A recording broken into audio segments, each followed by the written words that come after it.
Advocate B Gopalakrishnan, ഇതാ ഇപ്പോൾ ദേശീയ തലത്തിൽ നോക്കുകയാണെങ്കിൽ ഇഡിയും ഇൻകം ടാക്സ് ഡിപ്പാർട്ട്മെന്റും ഒക്കെ തുടർച്ചയായി കേൾക്കുന്ന ചില നടപടിക്രമങ്ങളുടെ ഭാഗമായി കേൾക്കുന്ന പ്രതിപക്ഷ പാർട്ടികളുടെ ഭാഗത്തുനിന്ന് കേൾക്കുന്ന ചില ആരോപണങ്ങളുണ്ട്.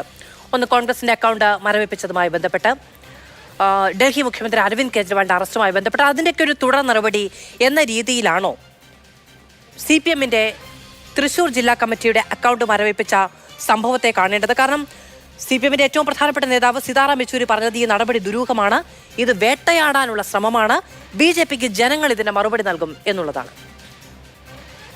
നിങ്ങൾ ആദ്യം ഈ ചോദ്യം ചോദിക്കുന്നതിന് മുമ്പ് നിങ്ങളുടെ മനസാക്ഷിയോട് ചോദിക്കൂ. ഒരു മാധ്യമ പ്രവർത്തകൻ എന്ന നിലയിൽ സ്വന്തം മനസാക്ഷിയോട് ചോദിക്കൂ, സീതാറാം യെച്ചൂരി പറഞ്ഞത് ശരിയാണോ? ഇത് വേട്ടയാടലാണോ? ഇത് ഈ കള്ളപ്രചരണമാണോ? ഇത് പ്രതിപക്ഷത്തിന്റെ ഈ വ്യാഖ്യാനങ്ങളുമായി ഇത് പൊരുത്തപ്പെടുമോ? കെജ്രിവാളിന്റെ കാര്യവും കോൺഗ്രസിന്റെ കാര്യവും ഒക്കെ മാറ്റിവെക്കേ. ഇന്നത്തെ സംഭവം എന്താ? കരുവന്നൂരിലെ പാവപ്പെട്ടവന്റെ പണം അടിച്ചുമാറ്റി എന്ന് പറയുന്നത് സീതാറാം യെച്ചൂരിക്ക് നിഷേധിക്കാനാവോ? കരുവന്നൂരിലെ കള്ളപ്പണം, കരുവന്നൂരിലെ സാധാരണക്കാരൻ പാവപ്പെട്ടവന്റെ പണം കള്ളപ്പണമാക്കി CPM നേതാക്കൾ അടിച്ചുമാറ്റിയിട്ടില്ല എന്ന് സീതാറാം യെച്ചൂരിക്ക് അഭിപ്രായമുണ്ടോ? കരുവന്നൂർ വിഷയം ഇത്രയേറെ കത്തിക്കാട്ടിയിട്ട് മാതൃഭൂമിയിലെ പ്രധാനപ്പെട്ട ലേഖകനായ mister Babu, M B Babu എഴുതിയിട്ടുള്ള, ഞാൻ എം ബി ബാബുവിന്റെ ലേഖനങ്ങളാണ് ഏറ്റവും കൂടുതൽ, എം ബി ബാബുവായിട്ട് ബന്ധപ്പെട്ട വാർത്തയാണ് ഏറ്റവും കൂടുതൽ ഞാൻ വായിച്ചത്. വളരെ വിശ്വാസജനകമായ യാഥാർത്ഥ്യത്തെ തുറന്നു കാട്ടിയ മാതൃഭൂമിയുടെ ലേഖകന് ഞാൻ ആദ്യം അഭിനന്ദനം അർഹിക്കുകയാണ്. അദ്ദേഹം തീർച്ചയായിട്ടും അഭിനന്ദനങ്ങൾക്ക് അർഹിക്കുന്ന വ്യക്തിയാണ്, മാധ്യമ പ്രവർത്തകൻ. അതേ സ്ഥാപനത്തിൽ പ്രവർത്തിക്കുന്ന ആളാണ് നിങ്ങൾ. അദ്ദേഹത്തോട് ചോദിക്കൂ, സ്വന്തം സ്വന്തം പത്രത്തിൽ പ്രവർത്തിക്കുന്ന ആളല്ലേ ശ്രീ ബി ഗോപാലകൃഷ്ണൻ.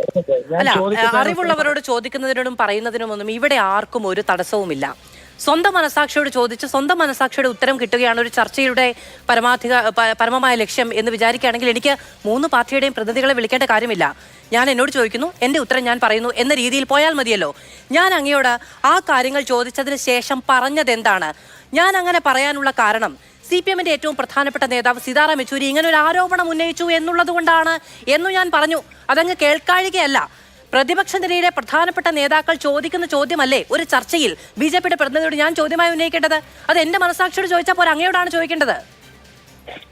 ആദ്യം നിങ്ങളുടെ മനസാക്ഷിയോട് ഒരു കാര്യം ചോദിച്ചിട്ട് വേണം ഇത്തരം കാര്യങ്ങളിൽ ചോദ്യങ്ങൾ ഉന്നയിക്കാൻ. ഇനി നിങ്ങൾ നിങ്ങളുടെ മനസാക്ഷിയോടൊക്കെ ചോദിച്ച് ഉത്തരം നേടിയിട്ടുണ്ട്.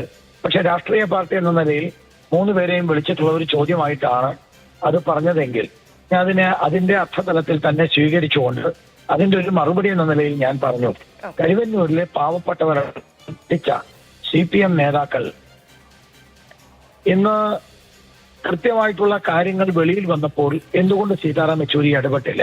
എന്തുകൊണ്ട് സീതാറാം യെച്ചൂരി പാവപ്പെട്ടവരുടെ പണം പോയപ്പം ഇടപെട്ടില്ല, സംസാരിച്ചില്ല, അഭിപ്രായം പറഞ്ഞില്ല? ഇപ്പോ കരുവന്നൂരുമായി ബന്ധപ്പെട്ട വിഷയത്തിൽ 4 രഹസ്യ അക്കൗണ്ടുകൾ, 5 രഹസ്യ അക്കൗണ്ടുകൾ കൃത്യമായിട്ടുണ്ടെന്നും ആ അക്കൗണ്ടുകൾ വഴി കോടികളുടെ പണമാണ് അടിച്ചു മാറ്റിയതെന്നും വളരെ കൃത്യമായിട്ടുള്ള രേഖകളുടെ അടിസ്ഥാനത്തിൽ മാതൃഭൂമി ദിനപത്രം വെളിയിൽ കൊണ്ടുവന്നതിനെ കുറിച്ചാണ് ഞാൻ നിങ്ങളോട് പറഞ്ഞത്. അപ്പൊ ആ രേഖകളുടെ അടിസ്ഥാനത്തിൽ പണം അടിച്ചു മാറ്റിയ കാര്യം വളരെ കൃത്യമായി മാതൃഭൂമി പത്രം മാത്രമല്ല ഇന്ത്യയിലെ എല്ലാ ഏജൻസികളും അതുമായി ബന്ധപ്പെട്ട ആളുകൾ മനസ്സിലാക്കി. സ്വാഭാവികമായിട്ടും നടപടി ഉണ്ടാവുന്നു. ആ നടപടി ഏതെങ്കിലും പ്രതിപക്ഷത്തിനെതിരായിട്ടുള്ള നടപടിയല്ല. CPM-ന്റെ എറണാകുളം കമ്മിറ്റിയോ, ഒരു മിനിറ്റ് ഞാൻ തീർക്കാം, ഒന്ന് ക്ഷമിക്കണം, CPM-ന്റെ എറണാകുളം കമ്മിറ്റിയോ CPM-ന്റെ ആലപ്പുഴ കമ്മിറ്റിയോ പിരിച്ചുവിട്ടിട്ടില്ല, അല്ലെങ്കിൽ അവരുടെ അക്കൗണ്ട് മരവിപ്പിച്ചിട്ടില്ല. അതുകൊണ്ട് എനിക്ക് പറയാനുള്ളത്, ആദ്യം ഞാൻ തുറന്നു പറയാൻ ആഗ്രഹിക്കുന്നു, സീതാറാം യെച്ചൂരി ആദ്യം ചെയ്യേണ്ടത് തൃശൂർ ജില്ലാ CPM കമ്മിറ്റി പിരിച്ചുവിടുക എന്ന് മാത്രമല്ല, കരുവന്നൂരിലെ പാവപ്പെട്ടവർക്ക് വേണ്ടി കേന്ദ്ര ഗവൺമെന്റ് എടുക്കുന്ന നടപടിക്ക് പിന്തുണ നൽകുക. മാന്യനായ ഒരു തൊഴിലാളി പ്രസ്ഥാനത്തിന്റെ നേതാവാണെങ്കിൽ ആദ്യം ചെയ്യേണ്ടത് കള്ളപ്പണത്തിനെതിരെ സംസാരിക്കുന്ന അദ്ദേഹത്തിന്റെ സ്റ്റേറ്റ്മെന്റ് ഞാൻ കണ്ടു. ഞാൻ അതിനും കൂടി ഒരു വരി പറഞ്ഞിട്ട് ഞാനങ്ങ് നിർത്തിയേക്കാം. ഈ കള്ളപ്പണത്തിനെതിരെ സംസാരിക്കുന്ന ആളെന്ന നിലയിൽ ആദ്യം അദ്ദേഹം ചെയ്യേണ്ടത് സ്വന്തം പാർട്ടിയിലെ കള്ളപ്പണ രാജാവായ AC മൊയ്തീനും കരുവന്നൂരിലെ വെള്ളാനയായ MK കണ്ണനും എതിരായി നടപടി സ്വീകരിക്കണം. എന്തിനാണ് മുഖ്യമന്ത്രി ഓടി കതച്ച് 2018 ശേഷം ഇന്ന് വരെ അഴീക്കോട് മന്ദിരത്തിൽ വന്നിട്ടില്ല. 2018 ശേഷം ഓടിക്കതച്ച് എന്തിനു വന്നു? മുഖ്യമന്ത്രി മറുപടി പറയണം, മറുപടി പറയിപ്പിക്കണം Sitaram Yechury. Okay, advocate V. Gopalakrishnan. ശരി.